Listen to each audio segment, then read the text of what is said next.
Hai semua, kembali lagi bersama saya dalam vlog kali ini. Dalam vlog ini, saya akan menjelaskan tentang pembangunan jembatan Holtecam. Vlog ini saya buat semata-mata untuk memenuhi tugas dari manajemen proyek konstruksi. Langsung saja kita ke pokok pembahasan. Let's go!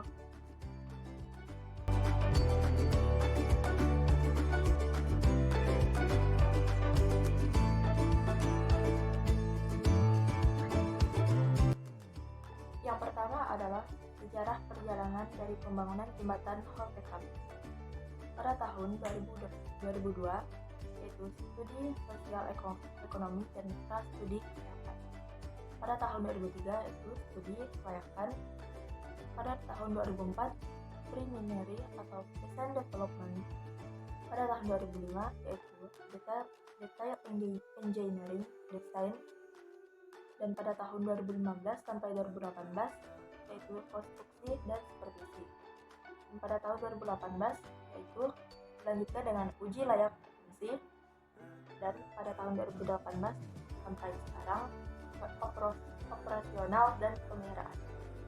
Selanjutnya yaitu gagasan pembangunan jembatan Holtecam. Pada pembangunan jembatan Holtecam, pembangunan jembatan ini yaitu menghubungkan kota Jayapura dengan desa Holtecam, desa Napri, dan desa Enggrong. Jembatan ini diharapkan dapat menunjang perkembangan wilayah kota Jayapura ke wilayah timur kota. Selanjutnya yaitu memperpendek serta memperlancar lalu lintas sesuai dengan berkembangnya daerah ke arah perbatasan negara, baik dari aspek sosial, politik, maupun ekonomi. Yang ketiga, meningkatkan aksesibilitas dari sebelah timur kota Jayapura ke pusat-pusat kegiatan yang berada di Jayapura. Yang keempat, pembangunan jembatan Holtecam yang berada di Teluk Jotepa sangat berpotensi untuk dikembangkan menjadi tempat wisata karena kondisi alamnya yang sangat indah dan dekat dengan kota Jayapura. Yang kelima, pembangunan jembatan Holtecam direncanakan menjadi ikon dengan bentuk jembatan yang tidak sekedar berfungsi sebagai penghubung, tapi juga memiliki identitas desain yang kuat. Kondisi ini bisa dijadikan pemicu pengembangan wilayah Teluk Jotepa menjadi destinasi alam dan air yang sangat berpotensi besar. Selanjutnya yaitu proses perencanaan. Pada proses ini yang bagian work plan. Pada bagian ini menetapkan target atau tujuan perencanaan dimulai dengan keputusan atau kebutuhan organisasi atau kelompok kerja tanpa rumus target atau tujuan yang jelas. Organisasi akan menggunakan sumber daya secara efektif, yaitu mengidentifikasi segala kemudahan dan hambatan.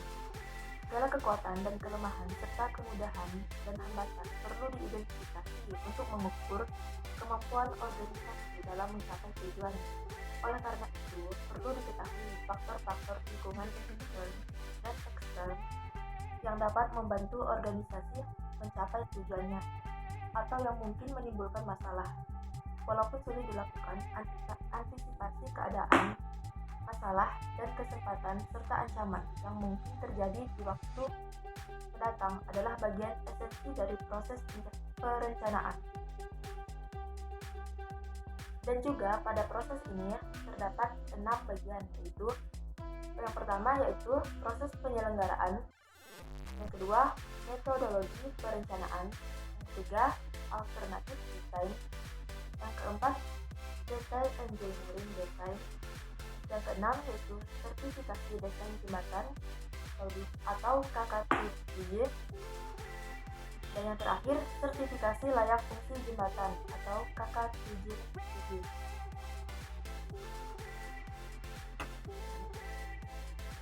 Selanjutnya yaitu proses penyelenggaraan.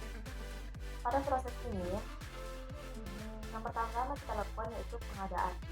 Pengadaan meliputi semua aspek perolehan dan pemenuhan barang dan jasa.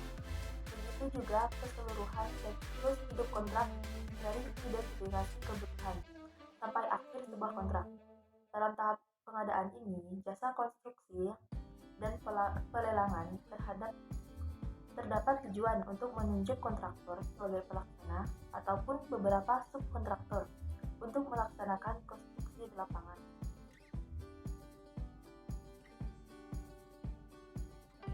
Selanjutnya yaitu metodologi tes. Pada proses ini terdapat 5 tahapan. Yang pertama yaitu persiapan, yang kedua yaitu survei pendahuluan, yang ketiga yaitu survei teknik, dan yang keempat yaitu perencanaan teknik, dan yang terakhir yaitu penyiapan dokumen lelang.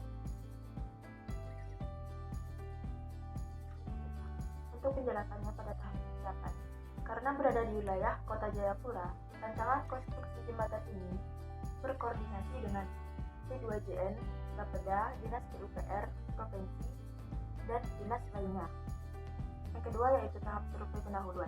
Survei pendahuluan adalah survei yang dilakukan pada awal pekerjaan di lokasi pekerjaan yang bertujuan untuk memperoleh data awal sebagai bagian penting bahan kajian teknis dan bahan untuk pekerjaan selanjutnya. Dalam survei teknis ini dilakukan pengukuran berupa topografi, batimetri, instrumen grafik, pengukuran arus, pengukuran gelombang, pengukuran sedimen, dan pengukuran kedalaman sungai, dan juga diukur penyidikan geoteknik dan lain sebagainya. Pada tahap perencanaan teknis, siapkan penyiapan gambar, rencana, dan spesifikasi teknis dan perhitungan kuantitas dan analisa harga satuan. Dan yang terakhir yaitu tahap penyiapan dokumen lelang. Pada tahap ini disiapkan laporan, ringkasan, gambar rencana, dan time schedule. Selanjutnya yaitu proses alternatif. Pada proses ini, desain original yang merupakan hasil DED tahun 2005 menggunakan jembatan kabel style dengan lebar untuk 2 lajur 2 arah dengan pola bentangan jembatan 150 meter ditambah 150 meter dan ditambah lagi 150 meter.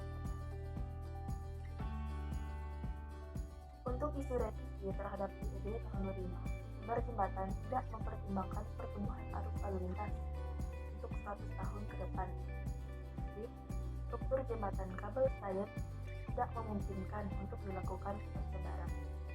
Untuk itu, lebar jembatan Holtecam perlu direview menjadi 4 lajur 2 arah dengan jalur khusus untuk sepeda motor guna dapat mengakomodasi pertumbuhan arus lalu lintas 100 tahun ke depan. Untuk struktur alternatif jembatannya sudah saya sediakan di gambar ini.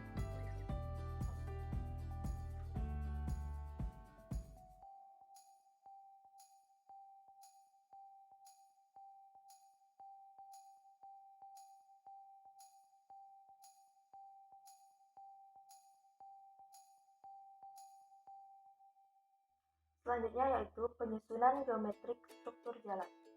Yang pertama yaitu untuk res-span ratio yaitu sebesar 1/4,2 dengan rangka optik berkisar antara 1/4 sampai dengan 1/6. Untuk rasio depth span untuk daerah tumpuan sebesar 1/50 dan untuk rasio depth span untuk daerah lapangan 1/.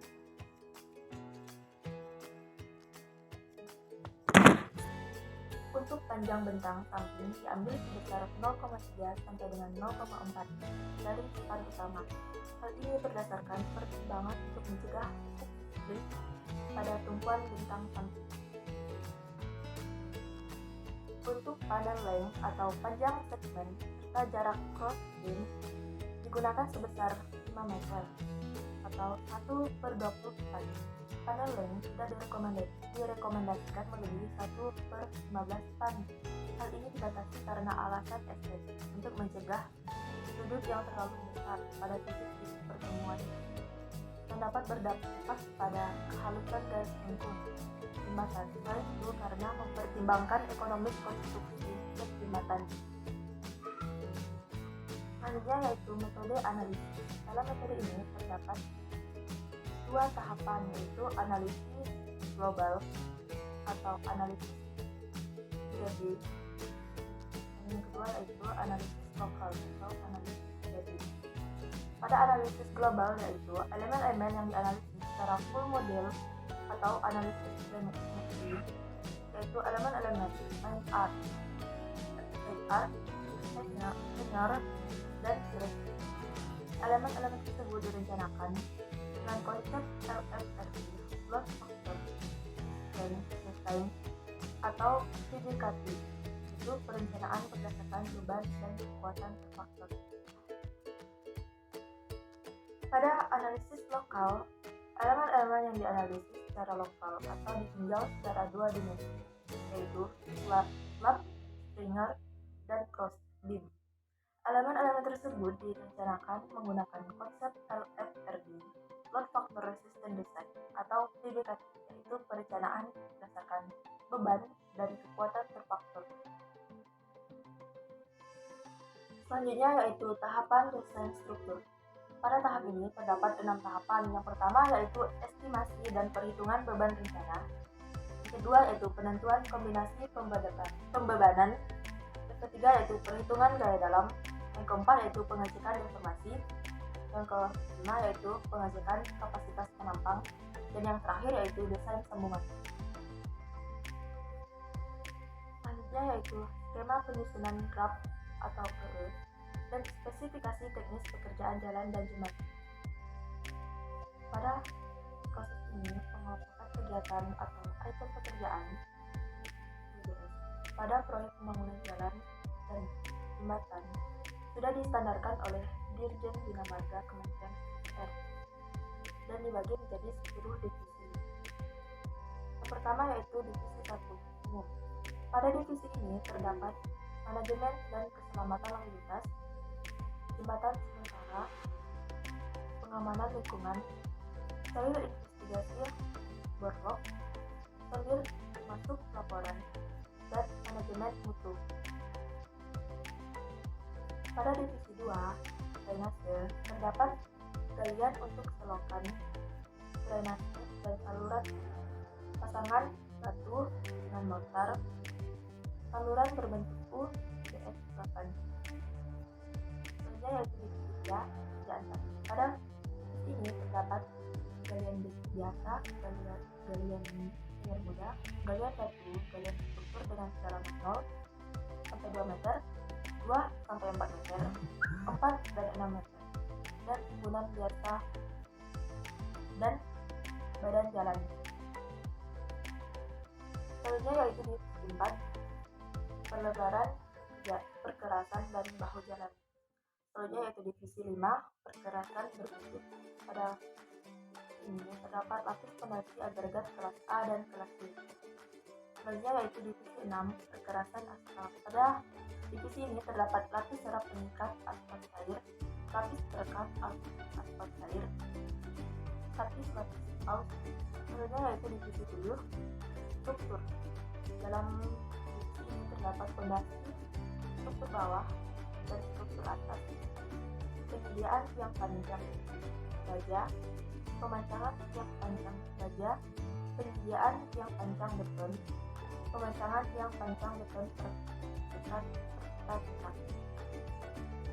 Selanjutnya yaitu divisi 8, pengembalian kondisi dan pekerjaan inang.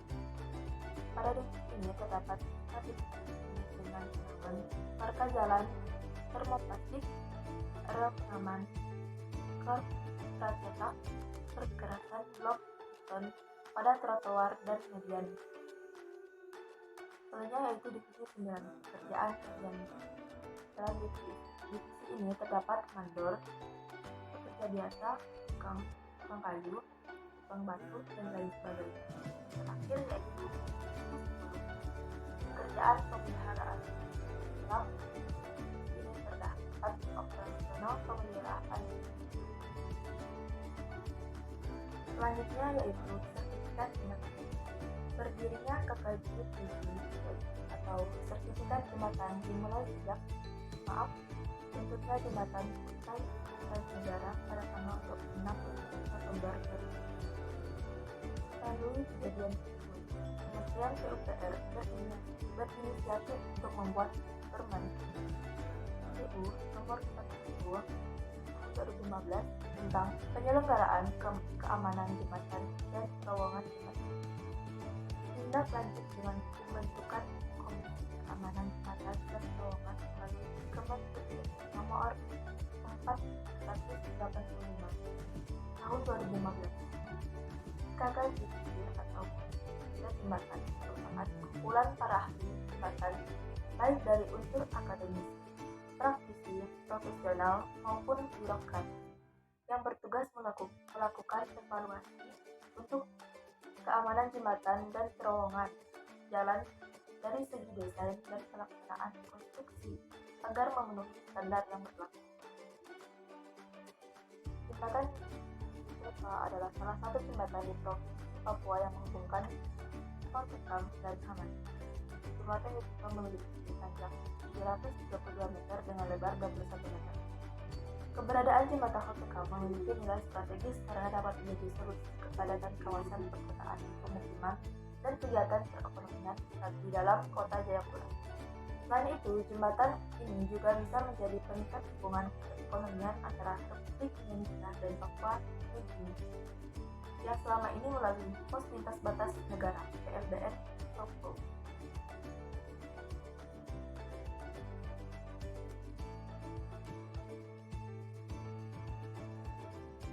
Baiklah, itu saja penjelasan yang dapat saya sampaikan. Kurang lebihnya saya mohon maaf.